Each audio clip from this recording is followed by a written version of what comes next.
다 같이 자리에서 일어나셔서 찬송가 1장을 부르겠습니다.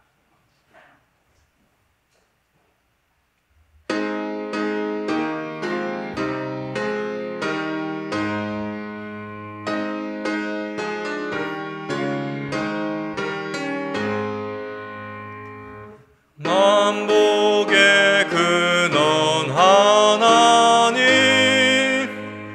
온 백성 찬송 드리고, 저 천사여 찬송하세. 찬송 성부 성자 성령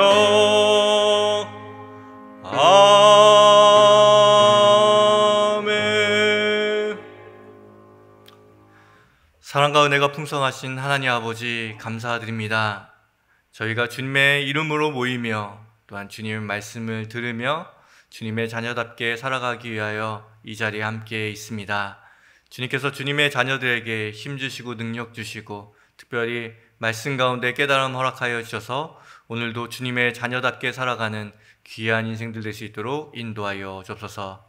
우리를 사랑하시는 우리 구주 예수 그리스도의 이름으로 기원나옵나이다. 아멘. 자리에 앉겠습니다. 찬송가 300장 함께 찬양하겠습니다. 찬송가 300장입니다.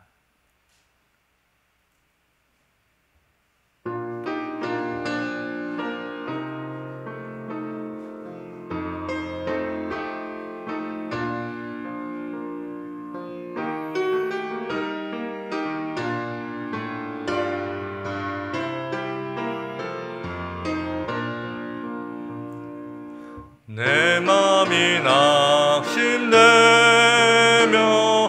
근심에 눌릴 때 주께서 내게 오사 위로해 주시네. 가는 길 캄캄하고 괴로움 많으나 주께서 함께하며 내 짐을 지시네. 그네가 내게 족하네. 그네가 족하네. 이 괴로운 세상 지날 때 그네가 족하네. 희망이 사라지고 친구 날 버릴 때 주 내게 속삭이며 새 희망 주시네. 싸움이 맹렬하여 두려워 떨 때에 승리의 왕이 되신 주 음성 들리네. 그네가 내게 족하네.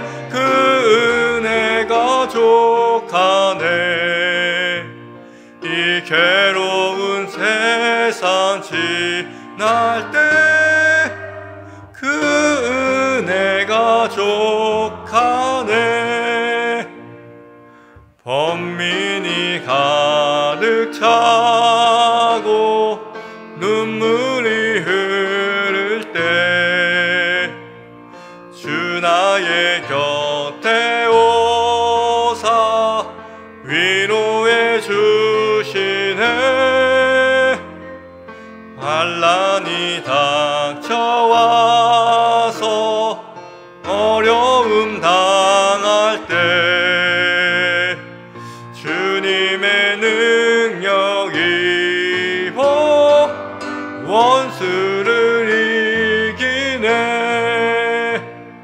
그네가 내게 족하네. 그네가 족하네.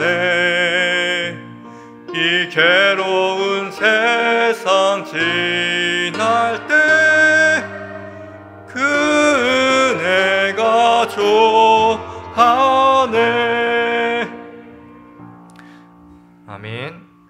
오늘 우리에게 주시는 하나님의 말씀은 요한복음 21장 3절부터 14절까지의 말씀입니다. 요한복음 21장 3절부터 14절까지의 말씀, 신약성경 184쪽에 있습니다.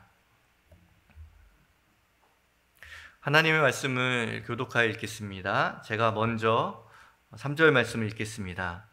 시몬 베드로가 나는 물고기 잡으러 가노라 하니 그들이 우리도 함께 가겠다 하고 나서서 배에 올랐으나 그날 밤에 아무것도 잡지 못하였더니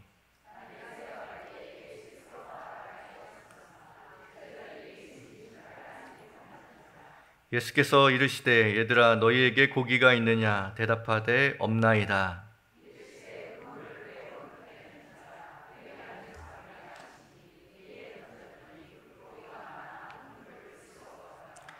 예수께서 사랑하시는 그 제자가 베드로에게 이르되 주님이시라 하니 시몬 베드로가 벗고 있다가 주님이라 말을 듣고 겉옷을 두른 후에 바다로 뛰어내리더라.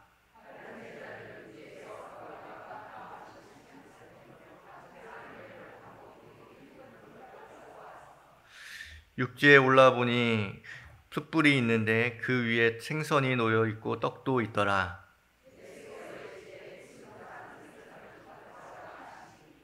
시몬 베드로가 올라가서 그물을 육지에 끌어올리니 가득히 찬 큰 물고기가 153마리라. 이와 같이 많으나 그물이 찢어지지 아니하였더라.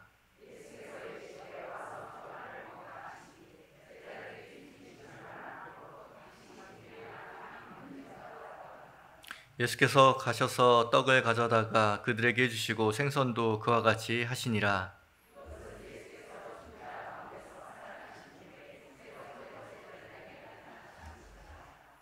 아멘.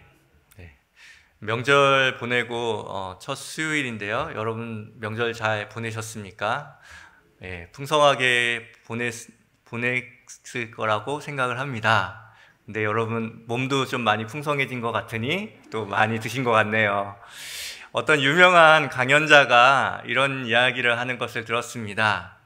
자기는 점쟁이도 미래학자도 아니지만 그래도 살아보니 좀 근시일내에 일어날 수 있는 일들, 그런 것들을 예측할 수 있게 되었다라고 말하면서 이런 이야기를 했습니다. 어제의 나와 그리고 오늘의 내가 먹은 음식은 내일의 나의 몸무게다. 추석에 먹었던 것들이 다 몸무게로 반영되고 있죠. 참 몸은 정직하다라는 생각을 하게 됩니다. 저도 코로나 잠깐 앓고 나서 한 6kg 정도가 빠졌습니다. 예, 많이 빠졌었는데요. 그래서 얼굴이 헬스케졌다고 좀 사람들이 그렇게 얘기했는데요. 여지없이 한 2주 동안 그냥 정기적으로 먹으니까 그게 다시 살이 돼서 6kg가 다시 찌게 되더라고요. 이렇게 몸은 참 정직합니다. 왜냐하면 먹은 것이 몸에 반영되고 그리고 그것이 자신의 몸을 이루기 때문인 것이죠. 근데 사람은 입으로만 먹는 존재가 아니라 귀로도 먹고 눈으로도 먹는 존재입니다. 자신이 오늘 본 것, 오늘 들은 것, 그것이 하나씩 쌓여서 오늘의 나를 만들고 그리고 오늘 내가 듣고 내가 오늘 또 보고 들은 것이 또 내일의 나를 만든다라는 거죠. 심은 대로 걷는 원리가 사실 여기에도 적용되는 것 같습니다. 여러분이 요즘에 무엇을 먹고 무엇을 듣고 무엇을 보고 있습니까? 모르긴 몰라도 여러분이 보고 들은 것이 내일 여러분이 어떻게 행동할 것인지 또 어떻게 살아갈 것인지 문제 앞에서 어떤 결정을 내릴 것인지를 결정해 주는 것은 아닌가 생각해 보게 되는 대목이었습니다. 만약 정말 오늘 내가 듣고 본 것이 나의 미래를 만든다고 하면 여러분들의 인생은 여러분들이 오늘 듣고 그리고 주일에 듣고 매주 또 어떤 분들은 새벽마다 듣는 그 말씀이 여러분의 인생을 만들어가고 계신가요? 우리가 듣고 본 것이 우리를 만든다라는 아주 단순하지만 내 인생은 갑자기 왜 이렇게 됐을까라고 생각하지 마시고 오늘 내가 무엇을 보았는지, 무엇을 들었는지, 나의 눈은 무엇을 먹었는지, 나의 귀는 무엇을 먹었는지 생각해 보면 내일 내가 이 문제를 가지고 신앙으로 이겨낼 수 있을 것인지 그리고 내가 좀 더 멋진 신앙인으로 자라나갈 수 있는 것인지, 그것은 거기에 달려 있는 것이죠. 하나님께서는 우리에게 이렇게도 물어보시는 것 같습니다. 예전만큼 말씀이 귀에 들리지 않아요. 옛날에는 어떤 말씀만 들어도 마음이 뜨거워져서 이렇게 하고 싶고 저렇게 하고 싶고 실천해보고 싶고 그런 마음이 많이 들었는데 요즘엔 여간해서 그렇진 않아요 라고 투정하며 또 인생을 허비해버리시는 분들이 계십니까? 말씀이 변한 걸까요? 성경은 말씀은 변하지 않는다라고 말씀하십니다. 세상 모든 만물은 변해도 주님의 말씀은 영원히 변하지 않는다고 생각합니다. 가끔 저희 아버님께서도 식사를 하시다가 뭘 드시면서 옛날 맛이 안 난다라고 얘기하시는 거예요. 그래서 왜 옛날 맛이 안 나나 생각해 보니 아버지가 요즘 먹고 계시는 게 옛날보다 더 잘 드시거든요. 맛있는 것도 많이 드시고 옛날 먹어보지 못했던 걸 많이 먹어보시다 보니까 옛날 맛이 나지 않는다는 거예요. 우리의 인생의 일주일도 분명 그럴 겁니다. 우리가 세상에서 수많은 유튜브를 듣고, 요즘 유튜브 많이 듣잖아요. 그리고 뉴스도 많이 듣고 사람들한테 이야기를 다 듣다 보니까 듣고 나면 어떻게 됩니까? 피곤하죠. 피곤하다는 말은 내 마음이, 내 영혼이 이제 배부르다는 의미예요. 그 수많은 이야기로 배불러졌으니 주일에 와서 말씀을 들을 때 이미 우리 몸도 어느 정도 먹으면 더 이상 어떤 것도 소화시키지 못하는 것처럼 우리 영혼도 하루하루의 은혜로 살아가는 거거든요. 근데 그것을 세상의 메시지를 듣고 먹고 보다 보면 어느 순간 하나님의 말씀의 단맛이 돌아올 리가 없겠죠. 여러분들이 말씀의 은혜가 잘 되지 않는다 혹시라도 생각하시는 분이 있다면 내가 지금 무엇을 먹고 있는지, 무엇을 듣고 있는지, 무엇을 보고 있는지 한번 철저하게 생각해 보시기 바랍니다. 아이들 키우다 보니까 아이들이 군것질한 날에는 꼭 밥 3분의 1을 남깁니다. 우리 영혼도 분명 적정량의 하루에 일용한 영적 양식을 먹어야 하는 것이죠. 근데 그것을 군것질이나 세상적인 메시지로 채우다 보면 하나님의 말씀이 들어올 만한 그런 마음의 공간, 그런 식욕이 우리에게 없다라는 것이죠. 말씀은 변하지 않습니다. 말씀은 변하지 않으니 변하는 우리를 다시 한번 체크해 보시고 우리가 무엇을 먹고 있는지를 좀 살펴봤으면 좋겠습니다. 성경은 먹고 마심에 대한 이야기로 가득 차 있습니다. 성경에 기적도 많이 나오고 그리고 하나님의 가르침도 많이 나오지만 결국 성경의 이야기들의 핵심을 뚫고 지나가는 것은 먹는 이야기입니다. 한번 살펴보십시오. 인간이 타락하고 그리고 원죄를 지은 이유가 무엇입니까? 먹지 말라는 선악과를 따먹었기 때문이죠. 처음에 죄가 들어온 것도 먹는 것으로부터 시작했습니다. 그리고 시내산에 언약을 주실 때 그 언약 가운데서 하나님께서는 그 언약 백성들에게 잔치를 베푸시면서 또 먹고 마심을 허락하시죠. 그리고 신약에 와서는 예수님께서 그렇게 하나님 앞에서 멀리 떨어졌던 사람들을 다시 회복시키는 회복의 의미로 주님의 만찬을 베풀어 주시면서 이것은 나의 피와 살이다 라고 말씀하시면서 그것을 먹이며 우리를 회복시켜 주십니다. 성경 곳곳에 징검다리처럼 먹는 이야기들로 우리의 신앙을 이끌어가는 것을 우리는 보게 됩니다. 오늘 본문에도 예수님이 차려주신 밥상 이야기가 나옵니다. 예수님께서는 몸도 그리고 마음도 영적인 굶주림에 놓여 있었던 제자들에게 조반을 먹으라, 아침 식사를 먹어라 라고 명령하십니다. 누군가와 식사한다는 것이 매우 중요한 의미이죠. 우리의 생리적인 욕구를 채워주는 것 이상으로 이것은 매우 중요한 사회적이고 영적인 행위를 뜻합니다. 아무리 좋은 음식이 많고 진수성찬이 있어도 불편한 사람과 먹으면 그게 어디로 돌아가는지 잘 모르겠죠. 그리고 우리는 조금이라도 친해지고 싶은 사람을 만나면 밥을 같이 먹고 싶어 합니다. 밥을 먹으면 그 사람과의 친밀함이 늘어나기 때문이죠. 네, 아침, 점심, 저녁 우리가 많은 식사를 하는데요. 아침을 먹는 사람 한번 떠올려 보십시오. 그리고 점심을 먹을 수 있는 사람 떠올려 보시죠. 그리고 저녁을 먹을 수 있는 사람 떠올려 보시면 각 부류들이 다르다라는 걸 알 수 있을 겁니다.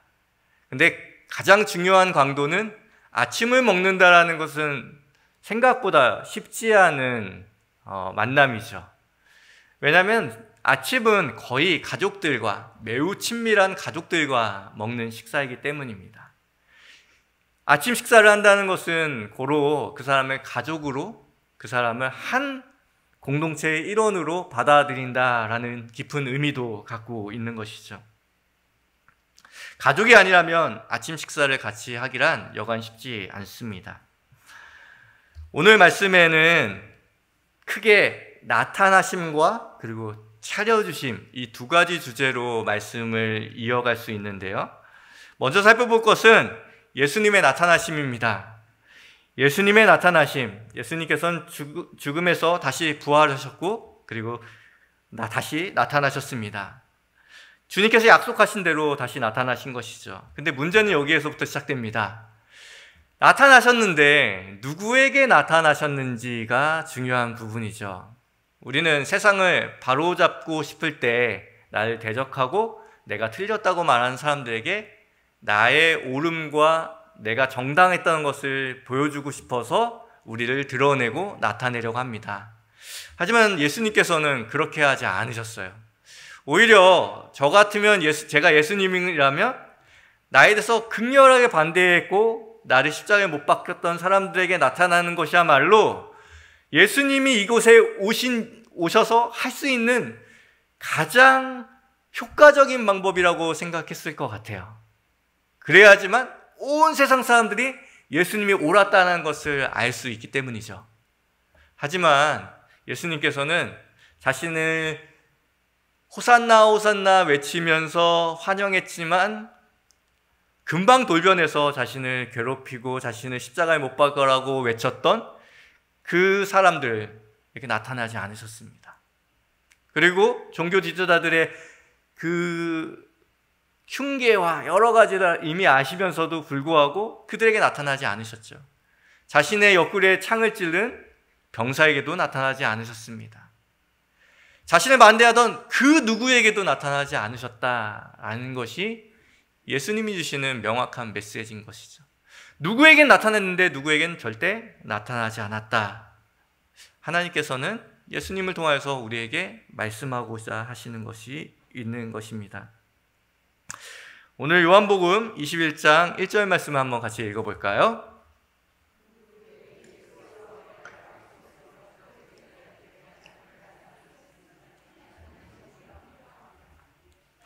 예수님께서는 자신을 반대하는 그 누군가에게도 나타나지 않으시고 오늘 말씀을 통해서는 제자들에게 나타나셨다라고 말씀하고 있습니다. 예수님의 관심은 제자들에게 있었습니다. 왜 제자들에게 있을까요? 니들이 감히 나를 이렇게 배신해? 라는 마음이 인간적인 마음에 들 수 있죠. 하지만 우리 주님은 그런 분이 아니시죠. 우리 주님께서는 자신의 옳음을 증명하고 싶어서가 아니라 옳은 것이 무엇인지를 이야기해주고 싶어서가 아니라 주님이 그렇게 말씀하셨듯이 그 사랑하는 자들을 끝까지 사랑하셨다라고 말씀하시는 것처럼 그 사랑을 보여주고 싶었던 것. 십자가는 옳음의 증명을 이야기하는 것이 아니라 하나님의 놀라운 사랑과 은혜를 이야기해 준다라는 것을 우리에게 보여주고 있습니다. 이렇게 예수님이 자기가 사랑했던 사람들, 제자들에게만 나타나다 보니 괴소문이 돌기 시작합니다. 제자들이 시체를 훔쳐갖고 이 모든 일을 꾸몄다. 부활이라는 게 있을 수 없는 것인데 이 모든 것을 꾸몄다. 예수님께서는 이렇게 오해받을 것을 모르셨을까요? 만약에 옳음을 증명하려고 했다면, 바름을 증명하려고 했다면 예수님께서는 제사장들에게, 대제사장과 종교 지도자들에게, 자신을 반대했던 사람들에게 나타나셔야 했습니다. 하지만 이 모든 오해보다 더 중요한 한 가지, 하나님이 우리를 사랑하시고 예수 그리스도가 우리를 끝까지 사랑하고 있다라는 것, 그 사랑을 확증시켰다라는 것. 십자가 안에서 그 자기의 사랑을 확증하고 있다라는 것을 우리에게 알려주고 싶었던 것이죠. 살면서 우리는 얼마나 옳은 것을 따져가기를, 그리고 내가 옳다는 것을 증명하기 위해서 부단히 애를 쓰고 있지 않습니까? 교회도 때로는 우리가 옳다, 우리가 선포하는 진리가 옳다. 물론 그것은 옳은 것이죠. 왜냐하면 하나님이 옳으신 분이시기 때문에.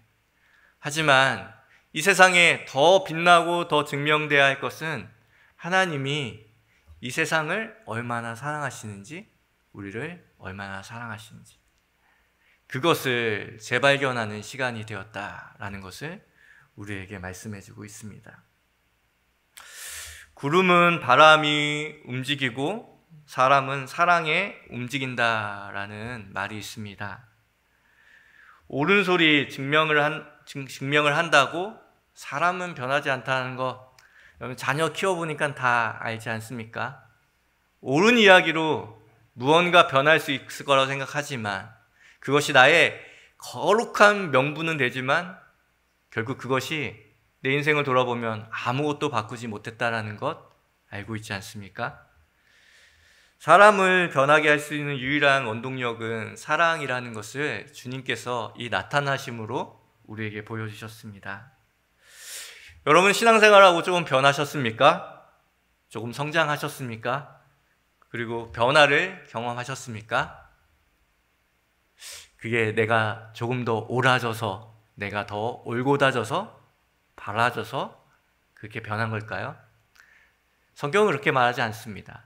하나님의 사랑이, 하나님이 이 땅 가운데 오셔서 그토록 하시려고 했던, 사랑을 보여주시렸던 그 마음이 우리를 이만큼 성장시켰고, 이만큼 변화를 일으켰고, 이만큼 움직이게 했다라는 것을 우리는 고백할 수밖에 없는 것이죠. 그래서 우리는 그분의 사랑 앞에서 늘 겸손할 수밖에 없다라는 것을 말할 수밖에 없습니다. 내가 성장했다, 내가 변화했다가 아니라 하나님의 사랑이 나를 움직였다.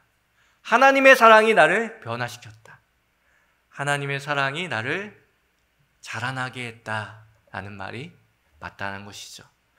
주님께서는 오늘도 우리에게 물어보십니다. 너에게 나의 나타남은 무엇이냐? 너희가 붙잡고 있는 성경은 무엇이냐? 말씀하십니다.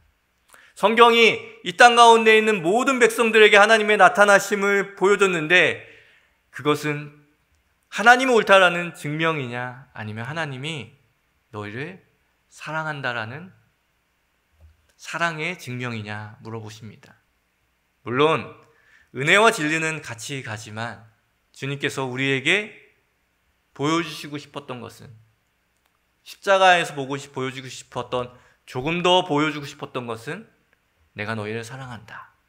그렇기 때문에 종교 지도자들이나 자기를 반대했던 사람들이 아닌 자신을 사랑하고, 아니 자신이 사랑했던 그 제자들을 향하여 나타났다라는 것입니다.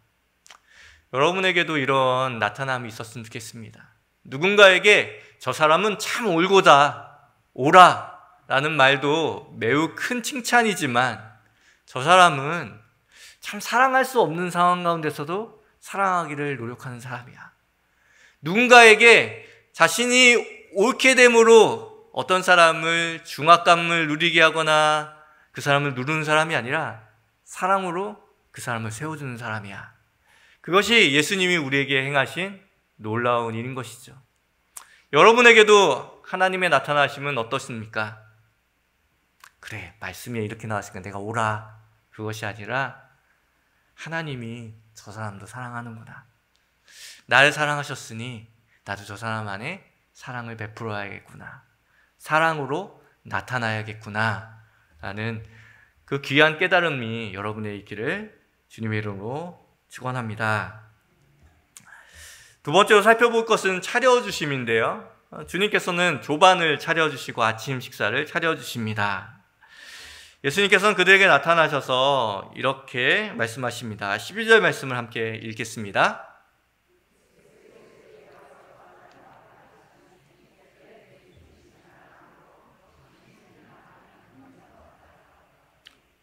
예수님께서는 와서 그들에게 조반을 먹으라 말씀하십니다.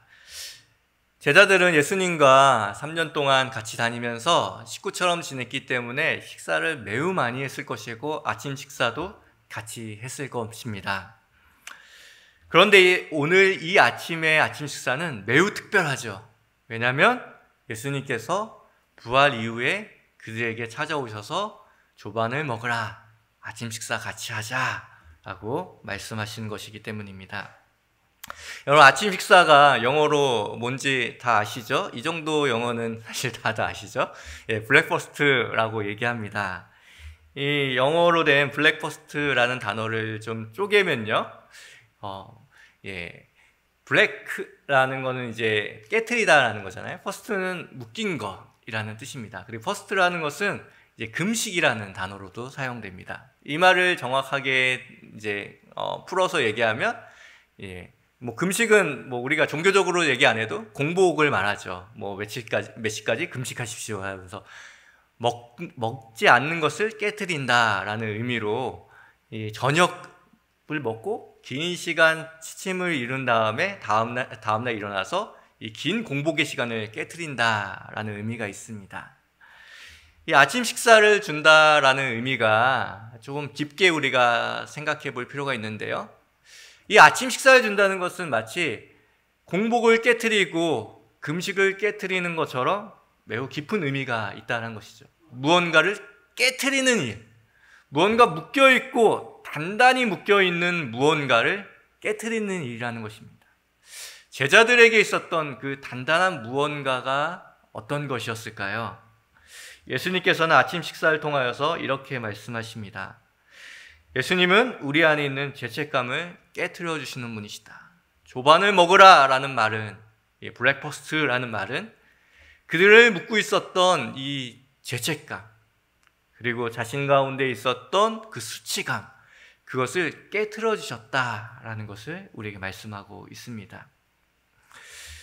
제자들이 지금 예수님을 만난 이 장소는 꽤나 그들에게 의미 깊은 장소입니다. 왜냐하면 그들이 처음 예수님을 만났던 장소이기도 하죠. 그리고 예수님을 처음 만났을 때에 그들에게 사명이 주어지고 예수님의 제자로 부름받았던 그 순간에 있었던 일을 예수님은 다시 재현이다라도 하는 것처럼 그들에게 찾아가셔서 밤새도록 아무것도 잡지 못했던 그들에게 얘들아, 너희가 무엇을 좀 잡았느냐라고 물어보시는데요. 제자들은 그때와 동일하게 아무것도 잡지 못했습니다. 말씀하시면서 깊은 데에 와서 그물을 내리라 말씀하십니다. 누가복음 5장 4절 말씀 한번 같이 보도록 하겠습니다.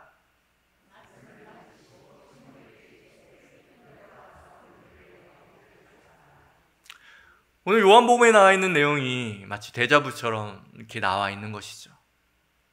예수님께서는 이 장소가 너희가 처음 나에게 부름을 받았던 첫사랑의 장소, 첫 사명의 장소인 것을 우리에게 다시 한번 상기시켜 줍니다.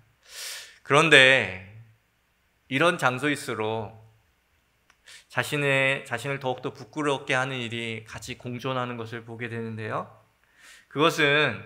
그곳이 하나님께 자신의 사랑과 사명을 고백한 장소인 동시에 그곳에 놓여진 무언가가 자신이 하나님을 배신하고 예수님을 배신한 장소라는 것을 상징하는 무언가가 놓여있다라는 겁니다.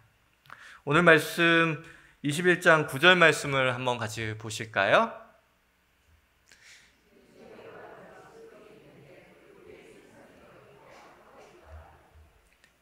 이 말씀과 동일하게 요한복음 18장 18절 말씀도 한번 같이 보겠습니다.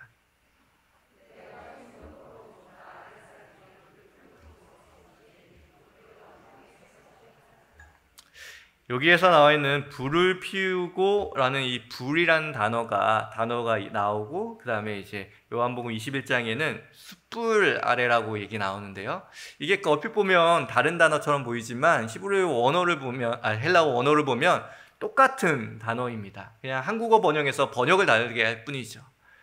불 아래에서 베드로가 한 일이 무엇입니까? 베드로는 이전 장을 계속 가다 보면 예수님께서 이제 자기가 십자가를 질 일이 있다고 얘기하시니까 자기는 절대 예수님을 부인하지 않겠다라고 얘기하면서 감옥에도 자기가 죽는 자리까지 다 쫓아가겠다라고 호언장담합니다.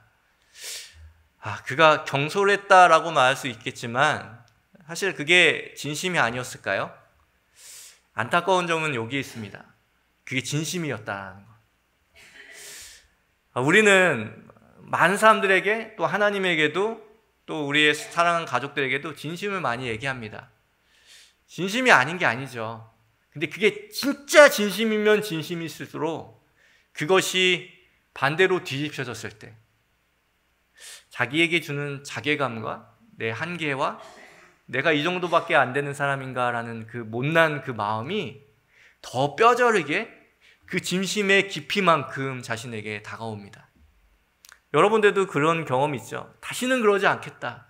다시는 당신한테 그러지 않겠다. 우리 가족들에게 그러지 않겠다. 하나님에게 그러지 않겠다. 다 진심입니다. 근데 그 진심이 깊으면 깊을수록 더 깊은 상처를 입히고 그 상처를 고스란히 가지고 신앙생활하면서 나아가는 것이죠.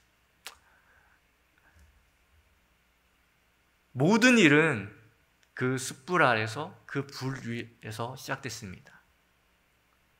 예수님을 그렇게 배반하고 그렇게 3번씩이나 부인했던 이 베드로의 그 참혹한 말이 숯불 아래서 고백되어졌고, 그리고 예수님은 아무것도 잡지 못했던 그들에게, 특별히 베드로가 육지에 오자마자 그 숯불을 보여주는 것이죠.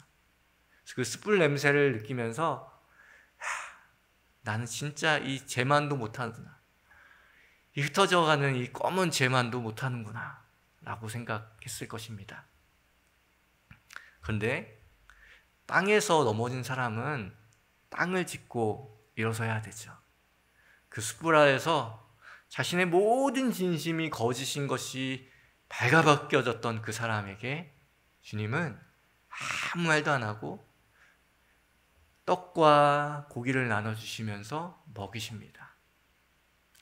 아무 말도 안 하고 무언으로 자신이 무엇을 하고 있는지 보여주시는 것이죠. 조반을 먹어라. 아무것도 묻지 않고 그것을 먹이십니다. 자신이 배반했던 그 숯불에 그 온기가 느껴지지만 그 숯불 아래서 주님이 차려주신 밥상을 먹으면서 무슨 생각을 했을까요? 왜 그렇게 했냐고 물어보는 것보다 훨씬 더 강렬한 그 마음 가운데 주님의 음성을 들었을 것입니다. 한 번도 너희는 내 가족이 아닌 적이 없다. 아무리 네가 나를 배신하고 배반하였어도 너는 여전히 그때도 지금도 너의 가족이다. 조반을 먹으라 말씀하시는 것이죠. 여러분에게도 진심으로 예수님을 대하고 진심으로 형제를 대하고 진심으로 가족을 대했지만 그 진심이 뒤집히는 날이 있을 것입니다. 그럴 때 주님은 이렇게 말씀하십니다. 네가 한 번도 내 가족이 아닌 적이 없다. 네가 그렇게 어렵게 만든 사람도 그 모든 사람을 나의 가족으로 나는 선포하였고 이미 우리는 가족이다 라고 말씀하시면서 그를 회복시켜 주시고 그를 다시 한번 세워주시는 것이죠. 숯불에서 넘어진 사람이 다시 숯불에서 일어나는 놀라운 역사가 일어난 것입니다. 주님은 그 안에 있었던 그 진심이 깊을수록 깊었던 그 수치감과 자괴감을 그것을 깨트려 버리시는 것이죠. 브레이크 해버리시는 것입니다. 단단히 묶였던 것을 블랙버스트 하시는 것입니다. 두 번째로 예수님께서 무엇을 깨트려 주셨을까요? 예수님께서는 죽음을 깨트려 주셨습니다. 죽음에 대한 답을 할 수 없는 종교는 종교가 아닙니다. 우리가 기독교가 위대한 이유는 죽음이 무엇인지, 그리고 죽음이 끝이 아니라는 것, 그리고 죽음과 삶이 어떻게 연결되는지, 그 죽음의 권세와 죽음의 비밀을 알고 있기에 그 죽음만을 바라보는 것이 아니라 그 죽음을 통하여서 오늘의 하루하루를 해석해낼 수 있는 힘, 그렇기 때문에 그리스도인들의 삶은 죽음도 강하지만 죽음을 이해하는 그 관찰력도 강하지만 삶을 해석해내는 능력도 매우 탁월하다라는 점에서 우리는 다른 여타 종교 생활을 하고 믿음 생활을 하는 사람들과 다릅니다. 우리는 현실을 바라볼 뿐만 아니라 죽음을 바라보는 것. 왜냐하면 그 죽음 한가운데에 계셨던 예수님을 바라보기에 그분을 통하여서 죽음이 무엇인지를 우리는 알 수 있는 것이죠. 과학은 살아있음과 지금 이런 일들이 왜 일어나느냐에 대해서 수많이 이야기합니다. 하지만 과학이 대답하지 못하는 것이 있죠. 죽음이 무엇인지, 죽음 너머가 무엇인지. 매우 많은 것들이 유용하다고 생각하지만 그 모든 것이 영혼까지 준비되어 있는, 죽음을 넘어서서 영혼까지 준비되어 있는 그 모든 것을 설명하지 못한다라고 볼 때 매우 적은 것을 설명하고 있다라고 볼 수 있습니다. 그렇기에 우리는 주님을 통하여서 죽음이 무엇인지, 죽음이 무엇으로 깨트려졌는지를 우리에게 알려주시는 것이죠. 예수님께서는 오늘 이 식사를 통하여서 한 장면을, 그리고 예수님께서 말씀하셨던 한 논쟁을 기억하라고 말씀하셨을 것 같습니다. 마태복음 9장 14절에서 15절 말씀입니다.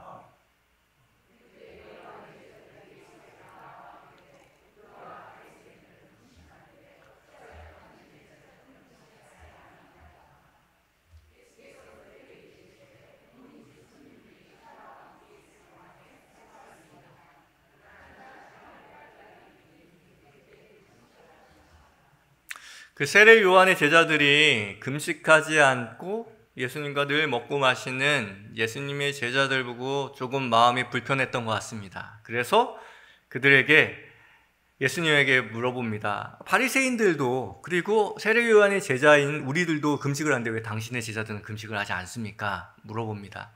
예수님의 대답이 기가 막히죠.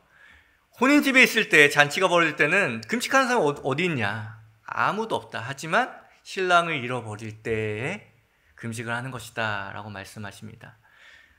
제자들은 예수님을 빼앗겨버리고 십자가에 달려 돌아가시게 된 다음부터 그들은 예수님과의 그 관계가 아예 끊어져 버립니다. 그들은 육적으로도 금식하는 상태였고, 그리고 영적으로도, 정서적으로도 예수님과 단절되어서 아무것도 먹지 못하는 상태였습니다. 예수님이 말씀하셨던 그 일이라는 것이죠. 신랑을 잃어버렸을 때, 신랑 대신 예수 그리스도가 십자가에서 달려 돌아가심으로 그들에게 있지 않을 때 금식할 수밖에 없게 될 것이다. 그때야말로 금식할 것이다 라고 말씀하십니다. 그리고 그 금식이 언제 끝나느냐? 다시 신랑을 찾을 때. 신랑을 어디서부터 찾습니까? 죽음으로부터 다시 찾을 때. 그가 다시 부활하고 다시 그들 앞에 나타났을 때 그 금식이 깨어지고, 그 깨어진 금식을 상징하며 주님은 조반을 먹으라 그들에게 말씀하십니다. 이 말은 위대한 선포입니다.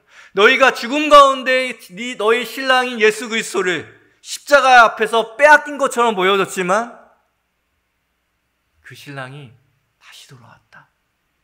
이제 신랑과 함께 다시 먹고 즐기며 그 혼인잔치를 다시 한번 시작할 시간이 왔다. 사망은 예수 그리스도로 인하여 깨졌다라는 것을 우리에게 보여주고 있는 것이죠.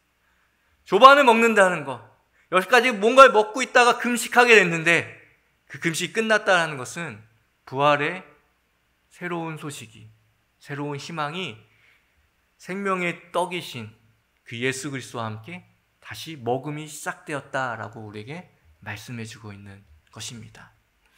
예수님께서는 우리에게, 하나님의 말씀을 먹는 우리에게 너희가 이 말씀을 먹는 것이 오늘의 삶을 잘 살아나가고 윤리적으로 잘 살아가는 것을 말하는 것이 아니라, 그것도 포함되겠지만 그것을 넘어서 너희 안에 있는 죽음이 깨어졌다라는 것을, 너희는 신랑 대신 예수 그리스도와 함께하는 사람이다라는 것을, 블랙퍼스트, 금식이 깨어졌다, 이제 신랑을 다시 찾았다라고 우리에게 말씀해주고 있는 것입니다.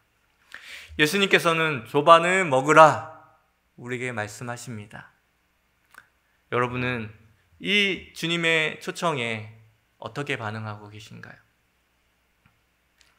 예수님께서는 우리 스스로 깨트릴 수 없었던 사망과 죄책감과 그리고 죄의 사슬을 깨트릴 뿐만 아니라 우리 인생에 단단히 묶여있는 무언가도 다 깨트려 버리시겠다고 말씀하십니다. 우리가 말씀을 먹는 이유는 그것이죠. 말씀을 먹을 때 그 말씀이 우리의 인생에 묶였던 모든 것을 깨트려 버리신다라는 것을 상징적으로 선포하고 그 놀라운 일들이 우리의 삶에 일어나기를 우리가 믿음으로 해나가는 것이죠. 주님은 조반을 먹으라 말씀하십니다. 여러분은 조반을 먹고 계십니까? 이 조반을 먹으라 말씀하시는 것은 우리에게 말씀하시고 또 한 가지 더 말씀하시는 것은 내 양을 먹이라 말씀하십니다. 요한복음 21장 15절 말씀 같이 보도록 하겠습니다.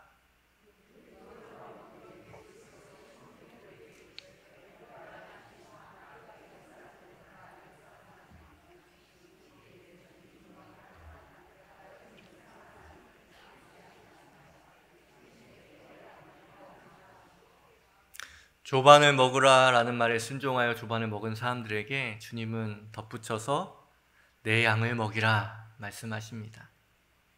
너희 삶이 예수 그리스도로 인하여서 그 생명의 양식을 먹는 그 행위를 통하여서 너희 삶에 사망이 깨졌고 죄가 깨졌고 정죄감이 깨졌고 삶에 묶인 모든 것이 깨어졌으니 이제 그것에 묶여있는 나의 양들에게 그것을 먹이라, 그것을 깨트리라. 새로운 조반의 자유로, 예수님의 식탁의 자유로 초청하라 말씀하고 있습니다. 해마다 부활절이 되면 이 계란을 하나만 나눠드리지 않죠. 하나 나눠드리고 중고등부에서도 그렇게 하지만 이렇게 하나는 친구 나눠주거나 가족들 나눠주세요라고 합니다. 깨트려야 할 것은 내 삶의 문제만은 아니죠. 주님이 사랑하시는 세상 모든 양들, 주님의 모든 사람들을 위한 것이기도 합니다. 주님께서는 우리가 그 무언가를 다른 사람의 묶인 것도 깨워주길 원하신다라고 말씀하고 있습니다. 얼마 전에 작고하신 이어령 선생을 여러분 잘 아실 것입니다. 그의 인생은 한국의 지성인이다라고 말할 만큼 꽤 유명한 사람이죠. 그는 지성인으로서 오랫동안 살아왔고 무신론자로서 오랫동안 살아오다가 삶의 거의 후반부에 돼서야 그는 하나님을 믿게 되었습니다. 그런데 그가 하나님을 믿게 된 결정적인 동기 자체는 그의 딸 이민아 씨 때문에 그렇죠. 만약에 이민아 씨가 그에게 없었다면 그가 무신론의 그 껍질을 깨고 그가 나올 수 있었겠습니까? 이민아 씨는 이어령 씨 가운데 있었던 그 불신앙의 그 단단한 껍질을 깨는데 일조했던 사람인 것이죠. 줄탁동시라는 말이 있습니다. 이것은 알이 있으면 그 알에서 병아리가 그걸 깨고 나오려고 삐약삐약 하는 소리를 이제 줄이라고 얘기하고, 그리고 그 소리를 들은 어미닭이 밖에서 그것을 콕콕 찍어주면서 거기 껍질을 깨주는 것이죠. 예수님께서는 그 절망 가운데 갇혀있던 우리를 그 아래서 자유케 하고 깨트려 주셨죠. 그런 것처럼 주님께서는 우리에게 굶주리고 있고 더 이상 먹을 수 없고 영적인 것들을 알 수 없는, 복음을 알지 못하는 그 사람들에게 우리 또한 그렇게 먹이는 사람, 누군가의 묶인 것을 깨트려주는 사람으로 살아가기를 원하신다라고 우리에게 말씀해주고 있습니다. 이어령 씨는 죽기 전에 먹다, 듣다, 걷다라는 책을 쓰면서 마지막에 이렇게 자신의 책에서 회고합니다. 지금 당장 큰 문제는 먹는 문제입니다. 이 문제만 알아도 교회가 무엇을 해야 할지 절실히 깨달을 것입니다. 교회가 세상에게 먹여줘야 할 것은 단순한 일용한 양식이라면 더 이상 교회에 나올 이유가 없습니다. 교회만이 줄 수 있는 것을 먹여줘야 합니다. 교회에서 먹여줘야 할 떡은 욕망이라는 돌멩이 떡도 아니고 복지라는 떡도, 먹고 없어질 떡도 아닙니다. 바로 생명의 떡입니다. 이 생명의 떡 자체가 예수님이란 것이죠. 예수님을 먹이고 또 예수님을 나눠주는 것이 교회의 사명이라고 얘기하는 것 같습니다. 교회가 방향을 좀 잃고 무엇을 해야 될지 코로나 상황 가운데 또 더 어려워지는 상황 가운데 표류하고 있을 때 주님은 말씀하십니다. 내 양을 먹이라. 너희가 교회로서 성도로서 할 수 있는 최고의 사명은 베드로에게 줬던 것처럼 네가 조반을 먹고 너희 인생이 깨어진 것처럼 너희 인생이 자유를 얻었던 것처럼 세상을 이렇게 자유케 하는 것, 너와 만나는 사람 그리고 너와 만나는 공동체, 우리 교회가 있는 이 지역, 내 양을 먹이라 말씀하셨던 그 말씀을 실천해 가시는 지혜로운 조반을 먹이는 밥상 공동체의 우리 승리교회가 되셨으면 좋겠습니다. 기도하겠습니다. 우리 함께 말씀을 기억하면서 함께 기도했으면 좋겠습니다. 주님, 내 안에 묶인 죄의 절망과 문제들이 무엇입니까? 주님, 주님의 말씀을 먹음으로 그 말씀이 살아 움직여서 우리의 삶의 모든 묶인 것을 깨트려 주시기를 우리 함께 기도하기 원합니다. 두 번째 기도하실 때는 내 양을 먹이라는 주님의 명령을 기억하면서 생명의 떡을 먹이는 교회, 말씀으로 세상을 살리는 승리교회가 될 수 있도록 함께 기도하겠습니다. 하나님, 오늘도 우리에게 생명의 양식을 먹여주시는 그 은혜에 감사합니다. 하나님의 그 은혜를 따라가는 사람이 되길 소망합니다. 하나님, 그 말씀을 먹고 그 생명의 양식을 먹음으로 우리 안에 묶여있는 모든 것을 깨트리는 사람 되길 소망합니다. 주님, 우리의 깊은 신음 가운데, 기도 가운데 주님의 권능의 손이 우리의 묶인 모든 것을 깨트려 주시고 하나님, 사망도 깨트려 주셨던 그 주님이 우리의 삶의 모든 삶의 문제도 깨트려 주실 것을 소망하오니 하나님, 주님 앞에 자유로운 자 되게 하여 주시고 그 자유를 맡기 가번으로 하나님, 주님이 명령하신 내 양을 먹이라는 아버지, 다른 사람들을 자유롭게 하는 아버지, 참된 아버지 하나님, 양육자들이 될 수 있도록 인도하여 주옵소서. 이 사명 가운데 우리 승리교회가 부름을 받았사오니 하나님, 생명의 말씀인 예수 그리스도를 전하고 또한 먹이고 하나님, 그들을 기르는 우리 승리교회의 역할들을 잘 감당할 수 있도록 인도하여 주시옵소서.